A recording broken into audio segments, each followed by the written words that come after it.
Welcome to the Deep Dive, the place where we pull back the curtain on complex topics and give you the essential integrated knowledge you need. Today, we are strapping in for a really fascinating look at modern golf coaching. It kind of completely redefines the whole idea of the perfect swing. hmm Yeah, our sources make it pretty clear. High performance isn't about conforming to some single textbook ideal. It's much more about mastering a highly personalized combination, a combination of two distinct yet, complementary pillars. That's absolutely the core discovery here. Our mission today really is to synthesize what the sources are saying about these two concepts, matchups versus movement quality. hmm We're digging into how elite performance is actually achieved, and it seems to be through, well, highly individualized technique that's supported by this deep underlying athleticism. This whole analysis is fundamentally about identifying and maximizing your potential, recognizing that true efficiency. It's unique to every single player. It feels like a huge shift in thinking, doesn't it? It really is. So we'll start by clearly defining these two pillars matchups. That's the technical side and movement quality, the athletic foundation. Then we'll get into their critical intersection, where repeatability and efficiency are actually forged. And finally, we'll look at how some pretty cutting-edge tools are applying this integrated knowledge, creating these hyper-personalized coaching plans. Okay, let's jump right in with that first pillar, matchups. This is the part that I think, anyway, most fundamentally challenges that old-school mentality, is this idea that technical adjustments, maybe even imperfections, can actually be functional strengths. Strengths when you view them in the context of a player's physical reality. Exactly. And what's fascinating is the precise definition the sources give for a matchup. They are these individual combinations of biomechanical patterns, patterns that allow a player to perform effectively, specifically by adapting and compensating for their unique physical characteristics or maybe inherent movement limitations. So it's not really about fixing a flaw in the traditional sense. It's more about optimizing that flaw when it's proven to be a reliable source of performance for that player. I really like that framing, treating technical compensation as a functional strength. Yeah.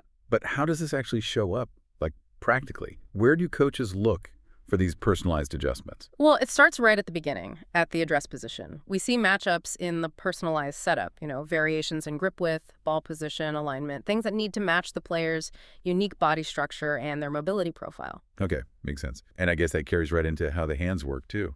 Oh, absolutely. Think about grip relationships. Whether a player uses a neutral, strong, or weak grip, that choice needs to precisely match their desired shot shape and, crucially, their natural release dynamics. If you try to fight that natural dynamic, you just introduce complexity, and inconsistency follows, right? Right, yeah. The sources mentioned a few other technical matchups, too, that sound, well, incredibly advanced, like the sway gap. Hang on, walk me through that one.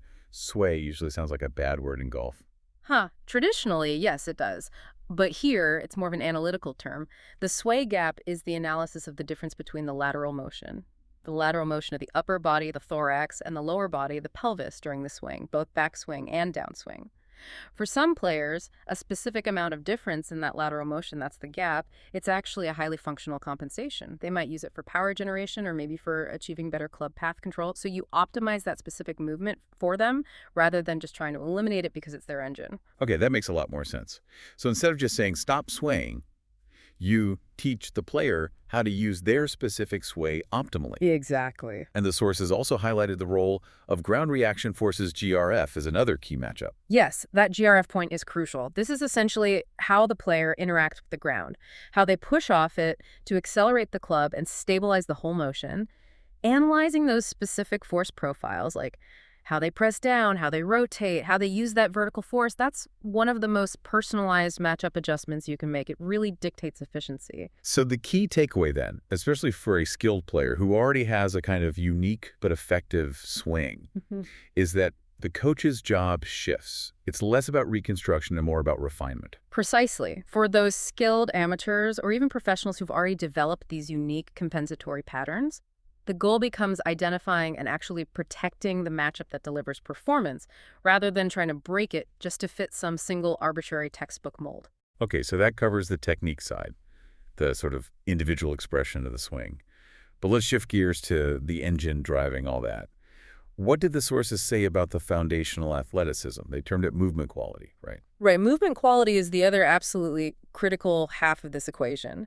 If matchups define how the swing looks for you uniquely, Movement quality, or MQ, refers to the physical and coordinative abilities that actually enable biomechanically efficient motion in the first place.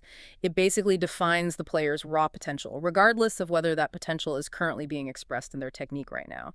It's the physical capacity that allows high-level technique to even exist and, importantly, persist over time. Got it. And the sources detailed, I think, 4 critical components here, starting with the physical foundation. Strength, power, and mobility. That seems pretty obvious, but why is it so essential for NQ? Well, because without that solid base, the specific matchups you rely on, they'll eventually break down, especially under stress or fatigue. Mobility dictates the range of motion you actually have available, while strength and power dictate how rapidly and consistently you can move through that range. Simple, but critical. Okay. Next up was the basis of the kinematic sequence. This is where it gets pretty technical. Dissociation and sequencing. Yeah, this is absolutely critical for generating club head speed.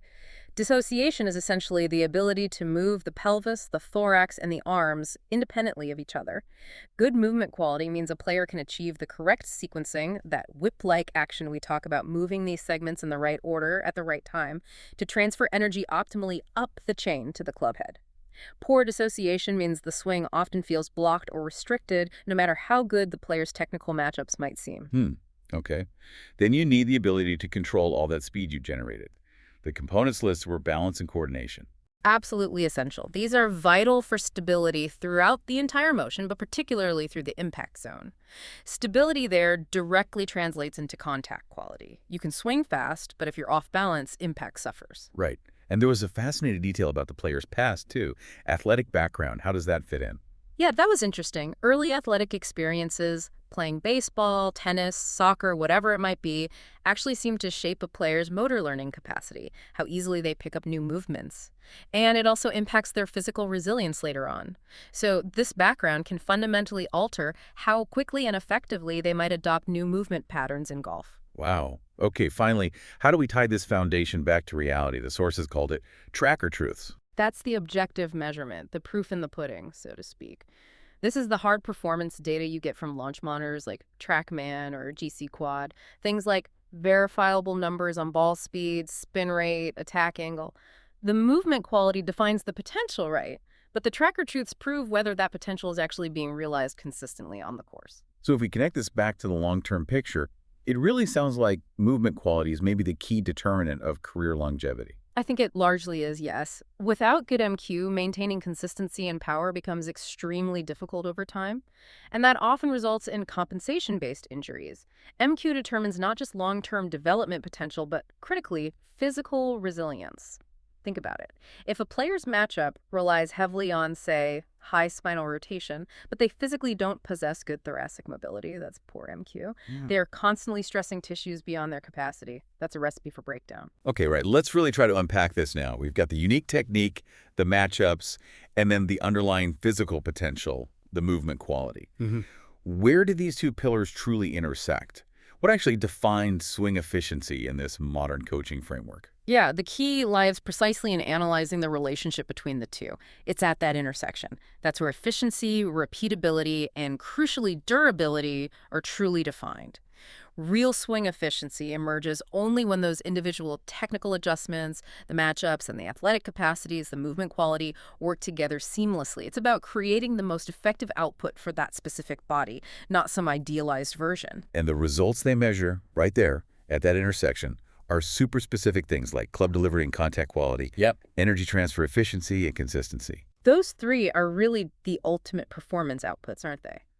Club delivery dictates your direction and spin. Energy transfer efficiency. Well, that measures how much speed you might be losing between your body's movement and the actual club head impact. And consistency is simply that ability to repeat the motion with minimal variance, shot after shot. Okay, this brings up a really important point, maybe addresses that philosophical shift we mentioned. A player can be an exceptional ball striker even without textbook movement quality. If their matchups work perfectly for them. Exactly. It really highlights that the outcome, the ball flight, is often more important than the process, meaning, meeting some perfect biomechanical ideal. But, and this is a crucial point the sources bring up, you have to think critically about the risk of injury here. Right. I was wondering about that. Does the source material address that potential injury risk? Relying too heavily on a matchup to compensate for poor movement quality seems like it could be a short-term fix. It absolutely does address it. The coaching approach acknowledges that relying purely on compensation introduces risk. It has to. So if a player is constantly relying on a unique matchup to overcome, let's say, limited hip rotation that's poor MQ, that compensation inevitably stresses other areas, maybe the lumbar spine, for instance. So this integrated coaching model really mandates that when a matchup is clearly compensating for a deficit, the coach must dedicate training time to enhancing that specific aspect of movement quality. The goal is to reduce the strain, ensure durability. It becomes this ongoing negotiation between technique and body capacity. Okay, and this is where that cutting-edge technology must be absolutely crucial then. It stops the coach from just guessing. We're talking about tools like the AI golf chatbot app the sources mentioned. Yes, exactly. That platform provides crucial objective insights. It does 3D motion analysis, tracking over 35 data points simultaneously. And specifically, they mentioned 6 degrees of freedom. Yeah. What does measuring that bring to this analysis? Why is that important? Yeah, that's vital for detecting the real nuance of a matchup. Tracking 6 degrees of freedom means the system isn't just measuring the position of the club and body segments in space. It's also measuring their exact rotations, tilts, and speeds in all 3 dimensions at the same time. This is essential for capturing those unique functional compensations that, honestly, the human eye might easily miss or misinterpret. Huh. Okay. So the AI has this dual role then. It detects the specific technical compensation, the matchup, and it flags the underlying physical limitation, the movement quality deficit. Precisely. And then this data gets combined with systems like bioswing dynamics, which the sources also highlighted. The synthesis allows the platform, or the coach using it, to identify which specific swing patterns biomechanically match the player's unique body type, their height, their limb lengths, their joint structures. Wow. So that integrated analysis combining matchups, movement quality, the 3 data, and the physical typing, that must be the ultimate guide for the coach, right? It tells them exactly where to focus. Yeah, absolutely. It allows coaches to determine precisely where to invest their, precious time and the player's effort. Should they tweak the existing technique to make a functional matchup even better, more efficient? Or do they need to focus primarily on targeted athletic training to fill a specific gap in movement quality that's causing inefficiency or risk? That integrated analysis really helps maximize every single hour of development. So let's bring it home. What does this all really mean for you, the listener? Whether you're a coach, an aspiring pro, or maybe just someone curious about peak performance in general. I think the key takeaway is that modern coaching is fundamentally shifting. It's moving away from chasing these generalized, one-size-fits-all biomechanical ideals and moving toward a much more integrated, truly personalized approach. The 3 clear goals emerging are: first, rigorously identify and optimize your unique matchups. Second, constantly work to enhance your movement quality through specifically targeted training. And third, ruthlessly analyze the intersection of those two, using objective tools whenever possible. Yeah, this integrated approach really seems to empower both coaches and players to truly maximize every unique combination they possess. And the goals are clear: achieving efficiency, achieving repeatability, and maybe most importantly, achieving injury-free performance over the long haul by respecting the body you actually have, not the one you wish you had. Well said. It really is about building a better golfer, not just chasing a prettier golf swing on video. Okay, now, here is a final provocative thought for you to explore on your own. Considering the vital role that athletic background apparently plays in shaping our motor learning capacity, how might this duality we've discussed, this interplay of technical compensation, the matchups, and foundational capability, the movement quality, how might that apply to high performance in completely different non-sport skills? Think about playing a musical instrument at a high level, or maybe even becoming an elite coder. Are there parallels there? Interesting question. We'll leave you with that one to chew on. Thanks for joining us on the Deep Dive.